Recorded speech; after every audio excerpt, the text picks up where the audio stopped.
it needs a lot of time to read all the 5 sutras of Pure Land practice. Can I just do the Phật Sut, 佛说阿弥陀经 and 金刚经 as my everyday practice? Yes, you can do the smaller sutra and the Diamond Sutra, 金刚经, 佛说阿弥陀经. Why do you have to study all the 5 sutras? In the process of studying it, that process could reinforce your faith, could solidify, you grounded your faith so that it won't change. So as long as you have pure faith and you believe in it, habitually, consistently practiced it, even, reading and learning 1 sutra is enough. It's just like, I use the example of many roads leading to Richmond. If I'm telling you that Richmond, the place where you live, have 3-4 roads in it, and if I already have research on it and said, Oak Street Bridge is the way to go. Every time it's not congested, I suggest to you that Oak Street Bridge, it's the way to go when it comes to Richmond. And you firmly believe in it. You firmly believe in it, and of course I analyze it, I've done my best to do it. I'm not cheating you, I'm not telling a lie, but I truthfully have done a lot of research work on it that Oak Street, of course, it may not be. I'm just giving you an example. If the certain bridges is the only way to go, if you trust it, you can get to Richmond. But if you're not sure, some people, they don't want to have 100% faith in something. They want to research on it. So they want to take the Granville Bridge and different roads, and finally they come to a consensus. They say, oh, this road is what I want. So if you take a lot of roads, it's equally acceptable. Then you find out more about it. You reinforce your faith in it. And also the reason why sometimes we would like to study all the 5 sutras is when you're practicing, you don't just think about yourself. You always think about if Oak Street Bridge, the Oak Road, a very expedient way to go, free of traffic, that's the best road. I don't just do it myself. I want to tell my folks, hey, that's the road, that's safer. That's the way to take. You will suggest. And when you're suggesting this, you will meet opposition. You need to broaden your knowledge in the field. You want to increase the knowledge so that if anybody want to argue about it, if anybody want to oppose, you have the what do you call that? The eloquence. You have the ability to debate. You have the ability to tell people, to present it. So you have to fortify yourself. You have to build up your knowledge in it in order that you can convince others to take that road. Some people always have the mission of helping others, not just about himself. If I know that, it's not enough. I want to learn more so that I can tell all the other folks how to do it. And all these other folks, they may argue about it. Then I have the ability to talk, I have the ability to know more, because if some people study all the 5 sutras together, but he's not so sure of it, and he asks you something on the other sutras, you say, I don't know anything about it. Presumably he thinks that I know better than you. I know all the 5 sutras, and you only know 1. So for the sake of others, of extending your mission, of fulfilling a mission, maybe you want to know more. It's just like what I'm doing is I'm presenting the Dharma talk to you, and if I don't have to do this, I would go and hire in a kuti. I hire in a kuti to do my meditation to benefit myself. I don't have to come out. I can always hide in Bowen Island, Sunshine Coast, or somewhere where I have a kuti so quiet that I can do it every day. I'm so comfortable with it. I will be comfortable in there. But I'm not. My life is not just to seek comfort. I want to tell all my folks what's the best way to go. I want to tell others too. I want to be compassionate. That's a Bodhisattva's approach, not just about yourself.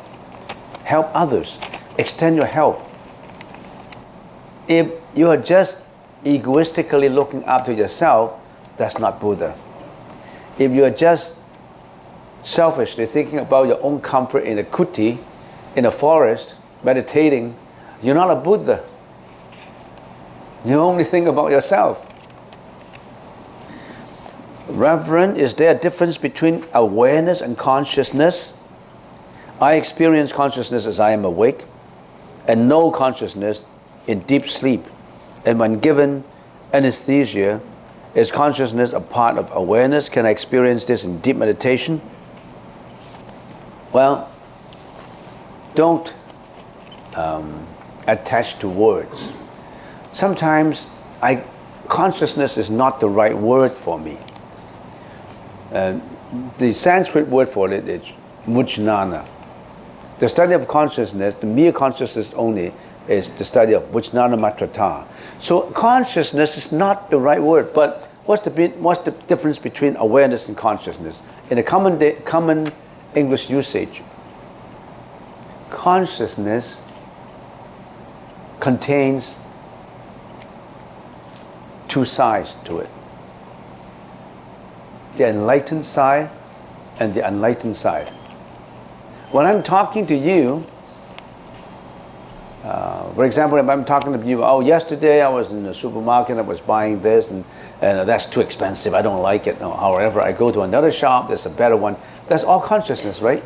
But that's the consciousness of how to protect one's own in believing in prices. Most of the consciousness we call polluted consciousness. We're still conscious, but that consciousness is polluted. And we say, if we want to stay away from polluted consciousness into the real consciousness, that is an enlightened consciousness. Yes, that's enlightened consciousness. We call it nirvana, or tathagata, or whatever you want to call it, suchness, wisdom, prajna. But even that has to go.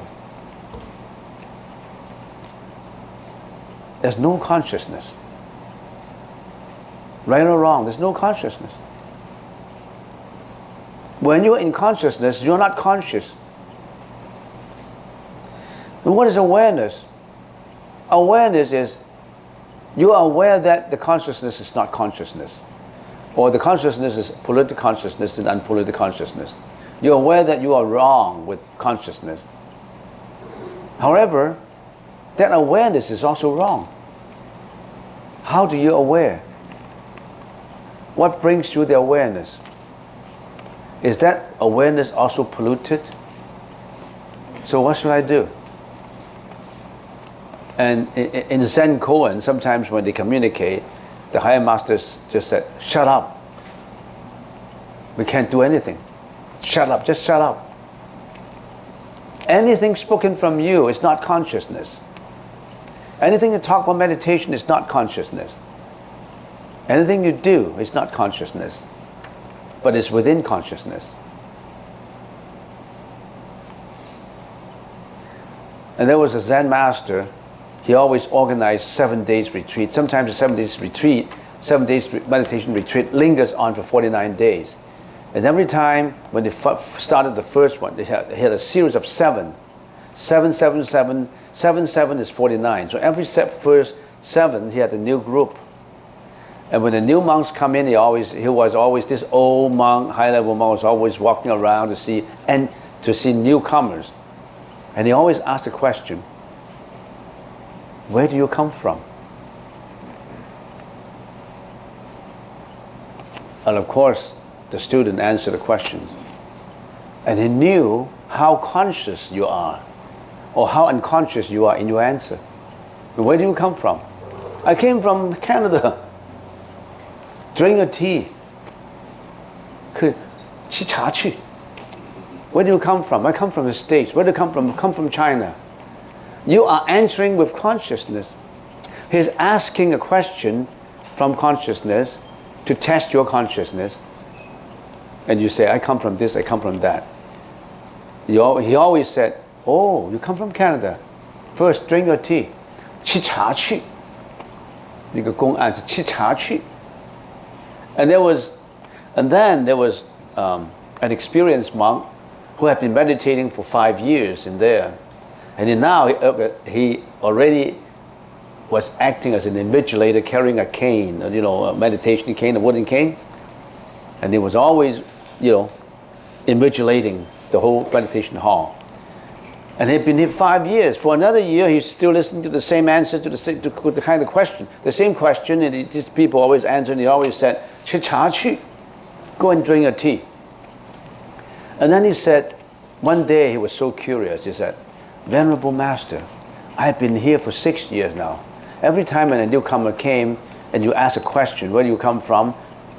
And then they gave an answer, and you always say, 吃茶去. Go drink your tea. How come? How come you always give the same answer? The old monk said, how long have you been here? I've been here 6 years. 吃茶去. Because he hasn't enlightened yet. He's still asking this question. Go drink your tea. You've been here 6 years. Go drink your tea. I'm sure there was someone who did not have to drink that tea. I don't know. And sometimes I'm dreaming. If you ask me that kind of question, how do I answer? Where do you come from? I would probably say, I come from where I should come from. And then, where would you leave? When would you leave? I'll leave when the time comes. And then he would say, 吃茶去. Not enlightened. And this afternoon, we'll be doing a lot of voluntary work. You see, our garden has improved tremendously with a lot of flowers, pots of flowers that we have spent a lot of time spent by volunteers in potting them, putting soil in, pruning and all that. We need more volunteers this afternoon to do some cleaning of the other dormitories on 9060. And we have another dormitories at the back, right beside the house. We have the lawn that we have to mow. We have branches that we have to prune. We have a lot of cleaning to do. And we need a lot of volunteers for today and for the future. So if you're interested in helping out, every day I do labor work. I don't just sit here reading my sutras. Every day I work. Under the sun, touch the soil, prune the trees, potting it, removing trees, making sure the trees are okay, watering them. I'm not just sitting there reading the sutras and tell you what is in the sutra. That's not enough. Touching the soil is meditation. Pruning a tree is meditation. Watering it is meditation. And you have to do it with mindfulness. You have to do it with compassion. Unconditional compassion. Not just meditating in a forest, minding nothing but your own. No.